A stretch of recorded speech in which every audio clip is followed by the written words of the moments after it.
Throughout history, humans have had one thing in common. We always want to kill each other. I'm Tyler, and this is Theaters of War.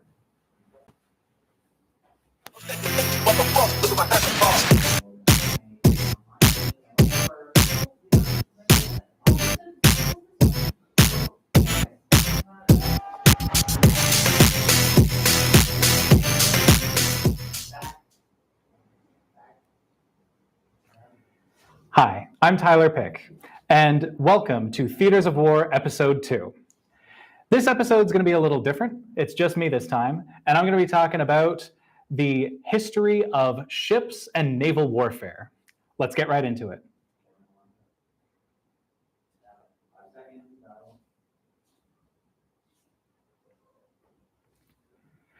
Now, humans have always changed the technology that we use from civilian and practical purposes to military purposes, and boats are no different.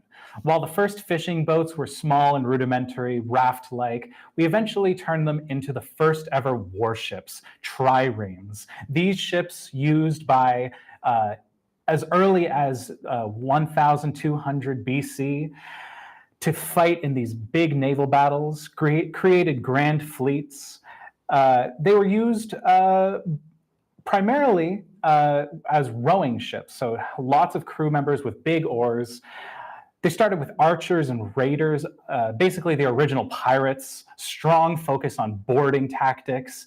They eventually got sails and catapults, and this allowed them to strike strong powers across very small places. So for the ancient Greeks, Mesopotamians, Persians, and Egyptians, even the Romans later of ancient history, they all used these ships. The Greeks had a particular advantage. They had what was in essence the original flamethrower.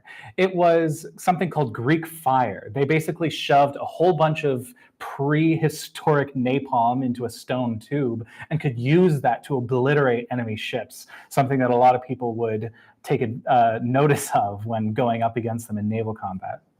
Now, one small shout out I also have to make is to the Vikings. They were really hard to fit into the structure of this segment, but they couldn't go unspoken. Their ability to conquer the waves came so much from their speed and tactics, less so from advancing technology, and also their capacity to take on land forces. Now, moving on, we want to talk about Chinese history and Korean navies. So going into 200 AD to 1500 AD, you get a lot of similar inventions, and they're just occurring at different places and different times. They invent their own things similar to those triremes of old, big warships with lots of sails and lots of people to row them. And in this case, quantity matters. The largest naval battle is an often hotly contested topic, but one thing that people can agree on is that in terms of manpower, the largest naval battle to ever take place in terms of most people happened in China in this ancient time, where these Chinese war junks, their old warships, fought, and there was over 500,000 on low estimates of people, up to 1 million men fighting on the waves. And as we continue on from the Chinese part of history, go into what is known as the Age of Sail. Now, the Age of Sail is typically from the 16 to the 1800s. This is when you get all of the super duper cool paintings. You get the introduction of capital ships. And what are those? These are these massive top tier ships. They were called ship of the line at the time. These massive sailing ships, rows of cannons. They're capable of naval bombardment, lots of different sea tactics. So no longer just ramming a giant line of ships into each other. They started coordinating themselves, putting themselves into lines. And at the start of the colonial period, you get to see the start of essential navies for the American Revolution, for colonization in Africa.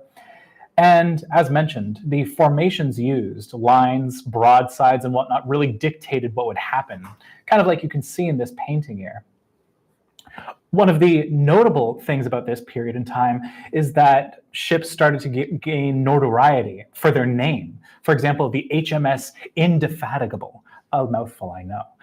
A ship of the line from the from England, which dominated the seas. It had 4 decks, all these massive rows of cannons, hundreds of guns, and it on its own could take out dozens of other ships. And that's when we really start to see 2 things occur. One is a naval arms race buildup between European nations. Whoever has the biggest fleet has the strongest country. And 2, the European fleet's coordination in colonization. Imagine how much weaker the United States, or how much easier it would have been for the United States to revolt if they didn't have the British Navy sending dozens and dozens of troops. Now, moving on to the age of steam and coal. You want to talk about the age of steam and coal because that's when all of what I just said kind of became obsolete really quickly. Starting in the 1800s, 1830s or so, you start to see something called the ironclad. The ironclad is, as the name suggests, a ship clad entirely in iron, encased in protective metal that basically protected it indefinitely from cannon shot.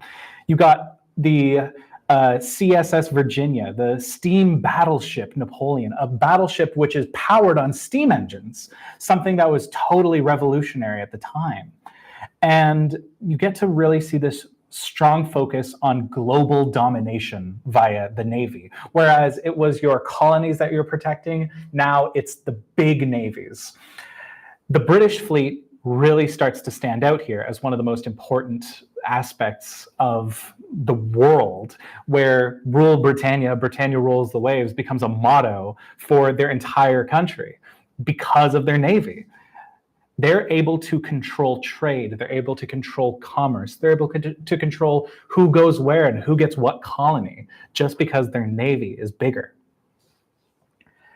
Going on to the buildup to World War I, the prehistory, you get one last big invention, and that's the torpedo. The torpedo is this small device, the size of like a shark, that it gets lanced into the water and has a propeller on the back of it, and it travels through the sea very silently like a fish until it hits a ship and detonates it. And for early ships, it's almost a guaranteed sinking every single time, a massive hole below the waterline. Another invention that is critical here is the turret. Now, when you're looking at these old 1800s warships, they're all single cannons in these big lines, but the turret changes everything. A rotating, oscillating battery that can fire artillery from a distance and can aim at other ships instead of having to rotate the entire ship to line up changes tactics forever. Now, in this buildup, you get to see a lot of the naval arms race that leads up to World War I. Notably, the British fleet and their fleet in being doctrine, which we'll get onto more later, where the British basically build up this massive force that is so powerful that you couldn't even consider challenging it, because if you did, you would just lose. Their force is so large, it can just stay in port. It doesn't have to do anything. You just have to know that it exists, and you lose. The other aspect that's most critical is the submarine. Now, the submarine is an incredibly powerful tool that the Germans really started to pioneer. The undersea boat, as they called it, or as we know it, the U-boat. These dreadnoughts, which I'll get into later, are honestly part of the cause of World War I. The British had built up this massive, super big fleet, and the Germans wanted to counter with their own fleet. The dreadnought had these gigantic 12-inch guns, and every ship that came before it became obsolete. And because of that, the Germans had to counter. And they built up their own fleet. And now both of these nations have these giant navies, and they have to use them because they are burning a hole in their pockets. So it's almost partly one of the reasons why World War I started, which we'll get into in the next segment. Coming up next, I'm going to be talking all about the history of naval warfare and how everything that I've just said builds up to what is about to happen.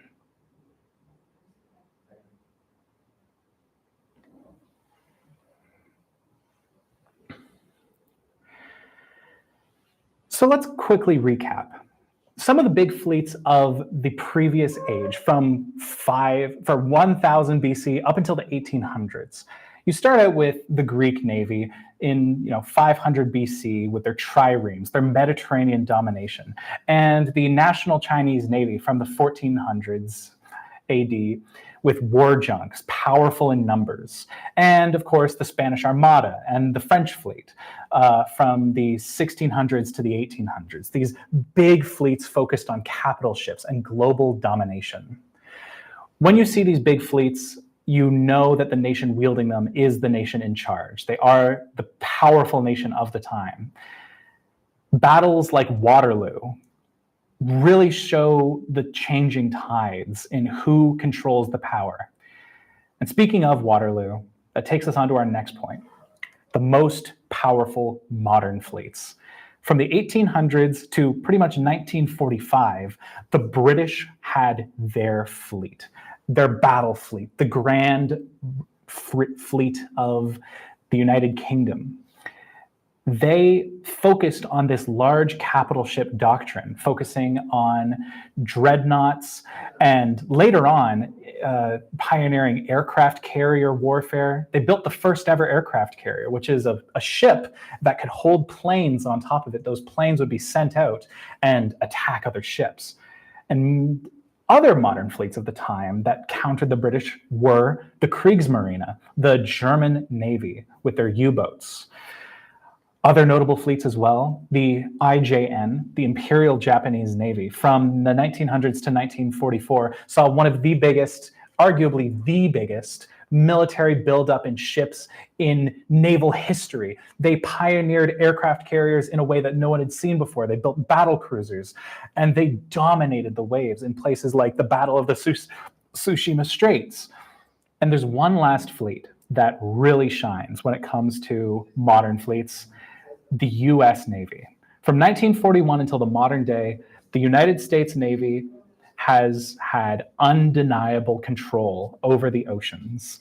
Its production is unbeatable. The carriers that they built dominated. The submarine warfare that they competed in was treacherous, and they held the line for what made the best fleet the best. Now, I want to backtrack a bit and talk more specifically about dreadnoughts and the battleship. So dreadnoughts in particular are a class of ship around World War I time. And they are what you would call a game changer. Dreadnoughts were made by the British and the Germans primarily, some by the French, some by the Ottoman Empire at the time. But the dreadnought itself got its name because the British built something called the HMS Dreadnought. Now, this ship was so powerful. It was heavily armored, big guns, big cannons. It had high top speed for the time. And this capacity turned it into the machine that made Britain as powerful as it was. Every ship before that was instantly classified as pre-dreadnought. Every ship after that was classified as a dreadnought. Every big capital ship, that is. And that's how influential this single ship was. There's also the Germans countering with other things like the early fast battleships, the naval arms race on making them bigger, more guns, more armor, and much later on, more speed. There's other things that they tried to counter with the German pocket battleship, the battle cruiser, a heavy cruiser. What even is a battleship? There's a lot of treaties that can get muddled that way. But anyways, notable battles of this period are the battles of the Tsushima Strait or the Battle of Jutland, these massive clashes between gigantic forces. Tsushima Strait between the Japanese and the Russian fleet, where the Japanese swamped the Russians with torpedo boats, as I mentioned, those devastating torpedo attacks, and the Battle of Jutland, where these dreadnoughts came together and clashed against each other. Which leads us on into World War II. World War II saw the Battle of the Atlantic and the Battle of the Pacific, where in the Battle of the Atlantic, Britain and her allies were going up against an invisible threat, the German U-boat, the submarine. The British had means of fighting this. They had hydrophones and sonar, ways to locate an underwater threat. But at the time. They really struggled to go up against such a formidable foe that they'd never really faced before. They'd faced it a bit in World War I, but nowhere to the level that they would in World War II. Convoys of food, weapons, ammunition, oil, critical items which the British needed to survive would get held up at sea and sunk.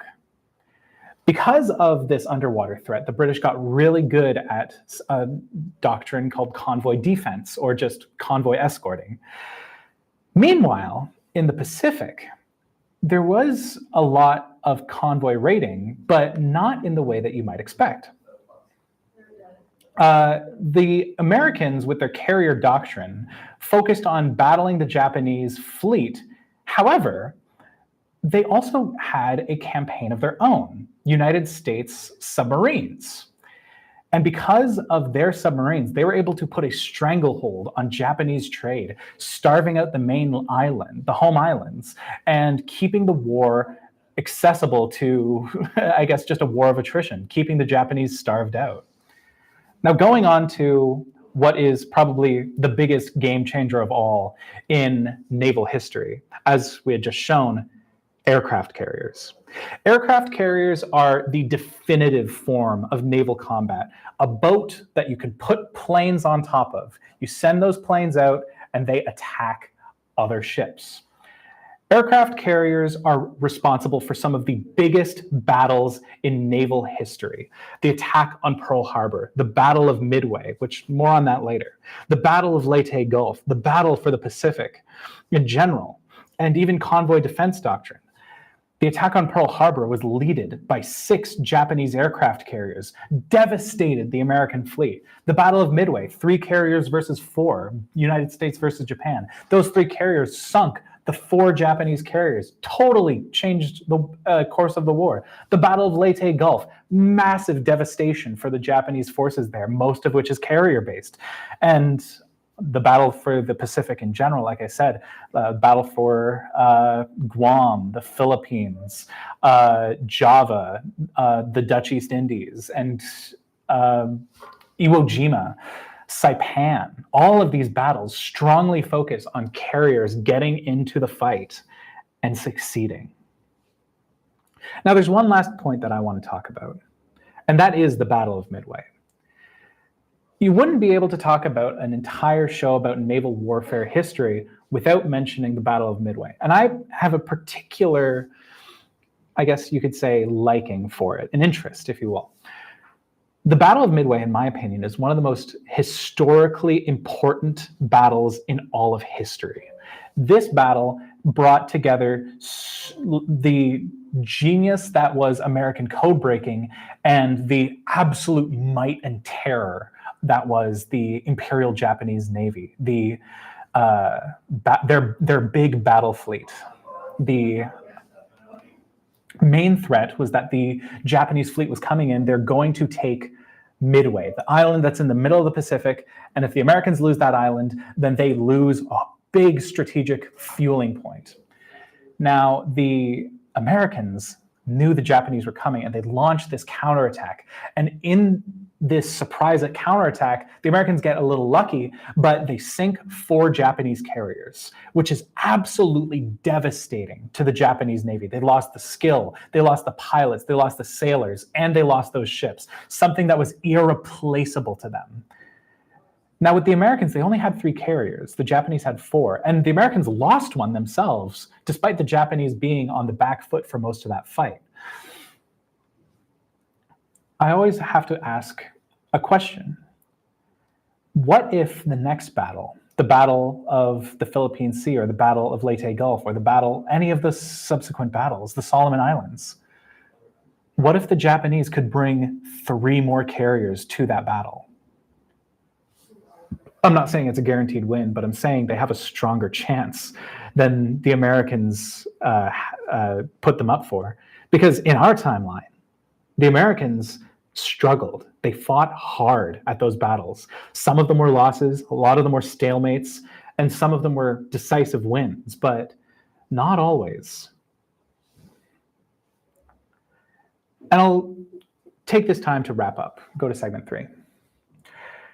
The theaters of war, theater of thoughts.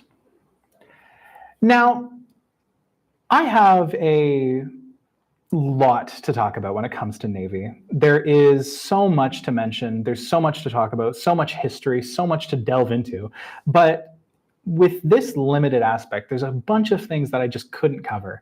How Navy is effective to this day with nuclear submarines, nuclear powered aircraft carriers, the modern battle fleet, how important submarines are, how strong a nuclear submarine is and its importance in the nuclear doctrine, even modern naval battles that have taken place recently, like in Ukraine or in Israel.